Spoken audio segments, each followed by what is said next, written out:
नमस्कार, लाइव लगातार से मैं राजलक्ष्मी फ़िलहाल आपका स्वागत करती हूँ सीताराम डेरा थाना के पास। और यहाँ पर सरहुल पर्व की तैयारियाँ ज़ोरों शोरों से की जा रही है। यहाँ पर शोभा यात्रा निकाली जानी है सरहुल पर्व के अवसर पर। ऐसे में हमारे साथ मौजूद है सरहुल पर्व की तैयारियों के संयोजक। हम बातचीत करते हैं उनसे और समझते हैं कि इस पर्व का क्या कुछ महत्व है। चूँकि हम झारखंड के रहने वाले हैं और ऐसे में झारखंड में प्रकृति का काफ़ी महत्व होता है और सरहुल प्रकृति की पूजा के तौर पर मनाने जाने वाला पर्व है। हम बातचीत करते हैं इनसे, क्या महत्व है सरहुल का और क्या कुछ तैयारियां रही है इसकी। जैसा कि आदिवासी का हर एक त्यौहार प्रकृति पे आधारित होता है। प्रकृति का संरक्षण करना ही आदिवासी की पहचान है और हमारा कोई भी पर्व जो है प्रकृति को संरक्षण का संदेश देने वाला पर्व है। सरहुल भी हम लोग प्रकृति का संरक्षण पे ही आधारित हम लोग का पर्व है यह, जिसे हम पूरे आदिवासी समुदाय हर्षोल्लास के साथ मनाते हैं। और उसी क्रम में आज के पर्व के दिन हम लोग एक शोभा यात्रा का आयोजन करते हैं, जिसमें विभिन्न आदिवासी समुदाय के, जनजाति समुदाय के सभी लोग एक मंच पे एकत्रित होकर इस शोभा यात्रा में शामिल होते हैं और अपनी आदिवासी एकता, सभ्यता, संस्कृति की पहचान को इस लौ नगरी में देने का काम करते हैं। ये 2 वर्ष बाद होगा जब शोभा यात्रा की इजाज़त मिली है सरकार की तरफ से। क्या कुछ खास रहेगा इस वर्ष?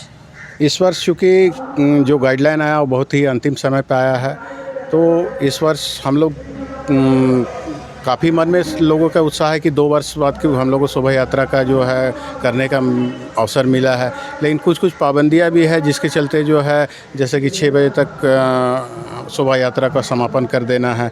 तो हम लोगों ने इस वर्ष जो निर्णय लिया है इस गाइडलाइन के अवलोकन में कि जो हमारा जो पुराना जो रूट होता था, जिसमें हम लोग सीताराम डेरा से निकलकर एग्रीको लाइट सिग्नल, बालुआसा, सांची गोल चक्कर होते हुए बसंत टॉकीज, टुइला डूंगरी, गोलमुरी होते हुए पुनः यहाँ पे वापस आते थे, तो उस पुराने रूट को हम लोगों ने गाइडलाइन को ध्यान में रखते हुए थोड़ा सा कटौती किया है। इस वर्ष शोभा यात्रा सीताराम डेरा से प्रारंभ होकर एग्रीको लाइट सिग्नल, भालुआसा चौक, कुम्हारपाड़ा और काशीडी से होते हुए पुनः यहाँ पे वापस होगी।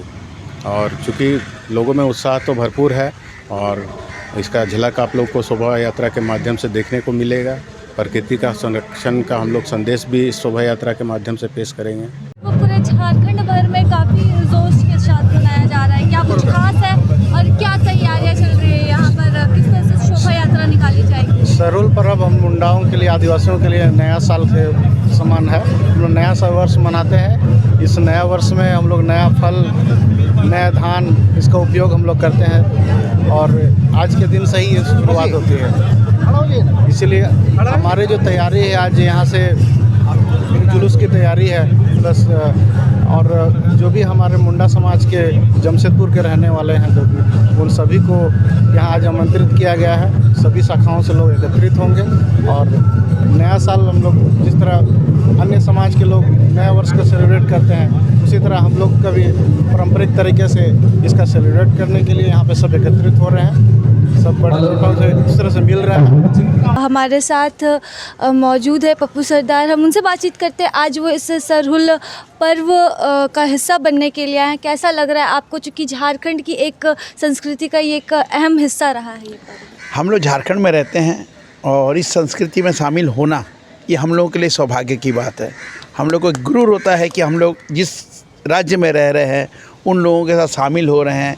इससे लगता है कि हम लोग का सौभाग्य है। एक तकदीर को माना जाता है ना कि हमारी तकदीर बहुत अच्छी है कि इस राज्य में रह रहे हैं, इस राज्य के लोगों के साथ प्यार मिलता है, उनके पर्व में शामिल होते हैं।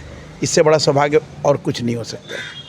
और प्रकृति के पर्व सरहुल की तैयारियां ज़ोरों शोरों पर है और आपको ये सुंदर खूबसूरत नज़ारा देखने को मिलेगा किस तरह से आदिवासी समाज सरहुल की तैयारियों में जुटा हुआ है। और ये शोभा यात्रा निकाली जा रही है सरहुल के अवसर पर और पूरे जमशेदपुर ही नहीं, मैं कहूँगी पूरे झारखंड भर में इसकी एक विशेष छटा ज़रूर देखने को मिल सकती है। ये भीड़ इकट्ठा है और ये ये भीड़ शोभा यात्रा में तब्दील होने जा रही है।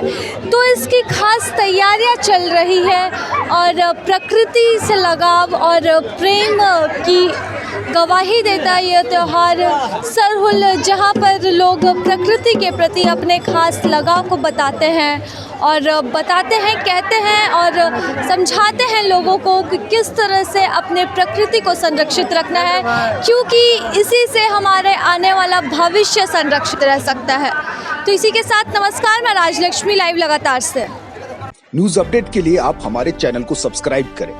आप हमें फेसबुक और इंस्टाग्राम पर भी फॉलो कर सकते हैं। बने रहे लगातार.in के साथ।